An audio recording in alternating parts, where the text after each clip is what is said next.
Everyone is welcome here, it's time to make new friends. Fill your Glencairn.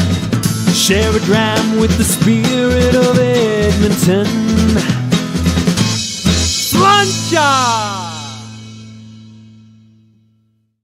Slancha, and good evening, whiskey brothers, sisters, and friends, and welcome to episode 91, the Canadian Whisky Journey's Whiskey Review. I'm Dolph. I'm the creator of the Canadian Whisky Journey, the spirit of Edmonton on social media, and more importantly, your host tonight. So tonight, I am reviewing a bottle that I presented a Canadian whiskey tasting about a month ago. It's called Baldur's, and I presented this at a tasting at Whiskey Drop about a month ago. It went over really well.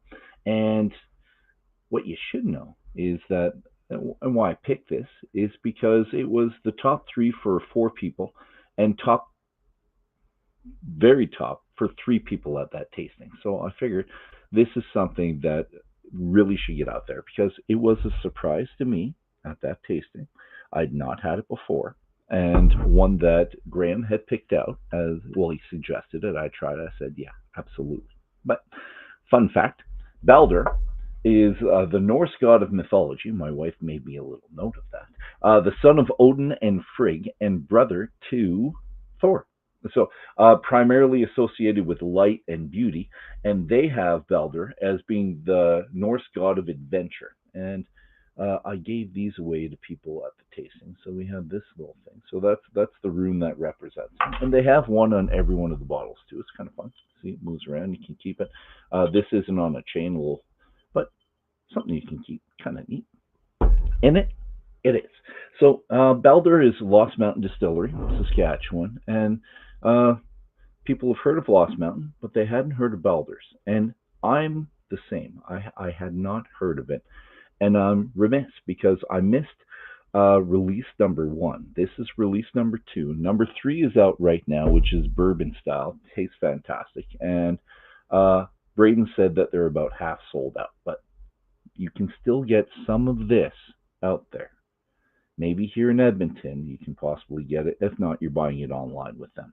So, Braden, he's the co-owner, general manager, and probably still the head distiller, unless he's passed those duties on. He told me that the idea of each one of these releases is to take you on a different taste adventure. So no 2 bottles releases will be the same. So whether it's the mash bill that's different, or the blend that's different, the barrel type, the age, the finish, all these things are going to be different. And they did this to be similar to 2 brewers. And I love 2 brewers. You can see one there, and there's several on the back that you don't see. And my favorite, number 17, the rye one, if you ever get a chance to get it, you should find that and take it. Yeah, this appeals to me because I love 2 brewers. So that was a good start for it all. And this one specifically, I want to show you this because the information's fantastic. So they give you all the information right up there. So it's release number 2, which is right up here. You can see the release. So release number 2, but it tells you what it is. So this is a rye, and it's 100% rye. So it also has up top, it had the corn, which the new one will say wheat, barley, and it will give you the percentages of them. It's regrettably only 43% because I love my cask strength, or my 46%. But Braden said they wanted it 43% because that's where it tastes best, where they found the aromas of cinnamon and black pepper and dried fruits, and the rest all came out best. They thought at 43. I'm not sure. I think 46 probably would have been better. Cask strength definitely would have. But it smells fantastic. More information. Now, they put this originally in, so the 100% rye, they put that in 10-gallon white oak barrels, so 40 liters, usually 200, right? So it's 40 liters, and it aged it quicker. So what it did, and then after it was done, they transferred that to a once-used white oak bourbon barrel. And they like the 10-gallon barrels because it gives it a nice, he said, an amber hue, but the flavor, the wood comes out quite a bit in those. And if you've ever had octaves, if you've had that independent bottler with octaves, you see where the wood comes out a lot faster with it. This is, and it says right in the middle, an 8-year-old, which is very respectable for a rye here in Canada. They've been around for a little while and they're doing very well. And if you've seen this before, you know I love my rye. Hence, I took out a rye glass, so a Canadian whiskey glass, as opposed to my usual Glencairn. Now I did my tasting notes with the Glencairn, but I took this out, and these were developed, this Canadian whiskey glass, by Devin de Kergamo and other distillers to exemplify, to bring out the best of Canadian whiskey when you're doing it. And I can tell you, the nose is different from this to the Glencairn, and it makes it more subtle. And some of the notes that I thought were sharper and harder to decipher coming out really well here. So, again, bottled at 43%, but let's delve into it. So nose, it's not your traditional rye. And I love my ryes. I love traditional ryes, but I like ones that push the envelope a bit. Hence, the Sons of Vancouver up here, you're going to see who pushed the rye envelope really well. And you know what? This does too. So not the traditional rye. You do get the caramel, which is traditional rye for me. So that sweetness. But that caramel, the longer you kind of sniff it, the short sniff, caramel. Long sniff, you start getting confectioner sugar to it, and almost like rockets or possibly bubblegum from my childhood. So like the basic Hubba Bubbas that they came out with no other flavoring, like that fruitiness coming out on the nose. And a slight scent, of dill on the end. Just slight. Now, I'm not a dill fan. I like it sometimes, but it depends on, well, the whole package, to tell you the truth. Sometimes I really like the dill. Sometimes I think it doesn't belong. This, it's a hint at the end, and it does belong. It's good. So that's the nose. I'm going to cleanse my palate with my first one. So first I'm going to tell you about the mouthfeel.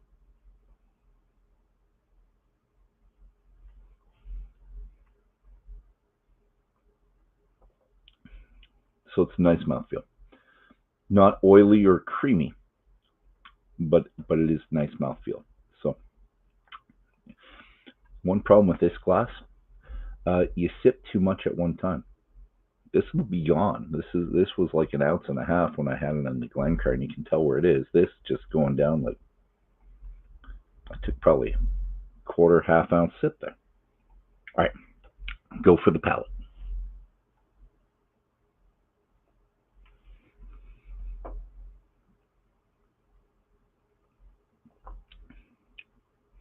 Yeah, that's soft. Not oily, creamy, but soft. I get caramel. I do not get the confectioner sugar on the palate. Yeah, no rockets or Hubba Bubba bubblegum on the palate. That's caramel. Not overly sweet, but that's the sweetness I'm pulling from it. All right, so now the other flavors, because I always do sweet first because it comes to me first.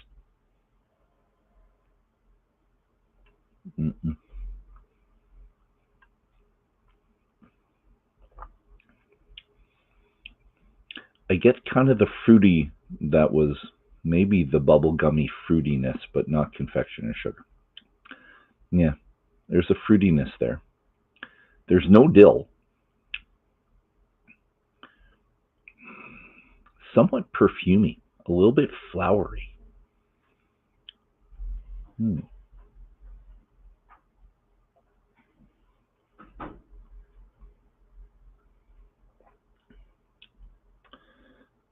Yeah, I'm sticking with soft. It's not quite oily or creamy yet.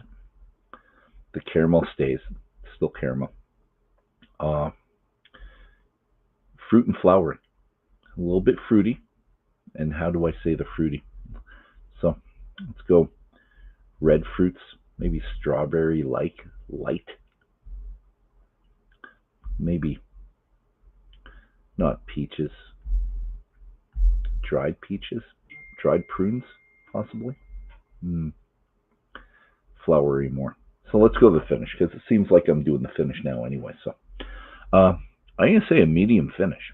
because it changes 3 times. Yeah, which is a good finish for an 8-year-old. Usually at that age, it's going beyond the short, just into medium a bit, but maybe it'll change once, not 3 times. Okay, here we go.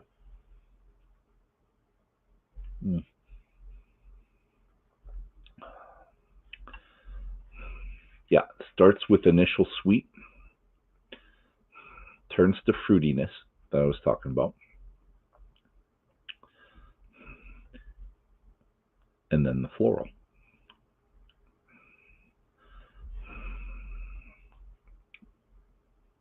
And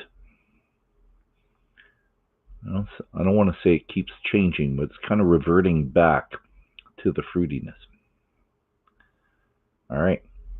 So again, soft, initial sweet, went to fruit, went to floral, back to fruity. I'm going to do that one more time just to make sure. and draining this all at the same time.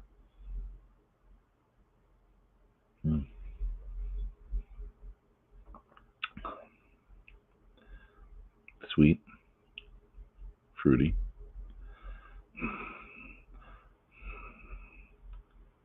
There's the floral.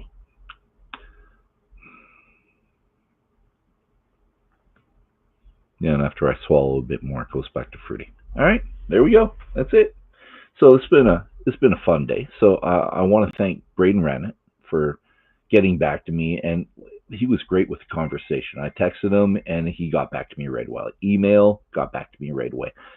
Any information, anything I asked for, he gave it to me. And like all the whiskeys I'm doing now, non-chill filter, no color added. I generally try to do the cask strength, but 43% is what they decide this is at, and I'm happy with it. Again, we can try to get this in Alberta. Whiskey Drop might have it. Some other places might be picking it up soon because it's getting a little bit more popular. So let's hope other places are picking it up. And again, if not, you're going online, you're ordering it online.